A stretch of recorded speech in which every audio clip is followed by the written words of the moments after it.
104.7 IFM. Report!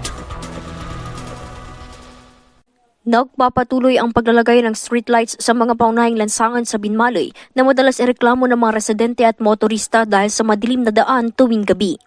Sa prime ng IFM News Dagupan kay Binmalay Mayor Pedro Merera, tuloy-tuloy na ang pagpapatayo ng mga poste sa kahabaan ng Palyas, Nansangaan Tulumboy Road at maging sa Baywalk area. Ang dami itong kagaya papunta ng Baywalk, ninumpisan na rin at least magkakabit na rin sila ng poste, sabay-sabay ito. Pati yung papuntang Lingay na kagaya ng dyan sa sa Nansangaan going to Lumboy. Yun, umpisan na rin yun.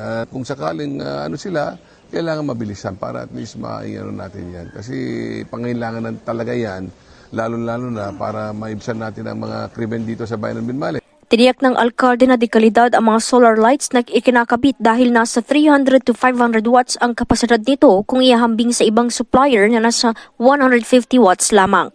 Kaugnay nito, personal din umano nga sinusubaybay ng alkalde ang paglalagay upang matiyak na pulido ang trabaho at mapapanatili ang transparency sa serbisyo publiko.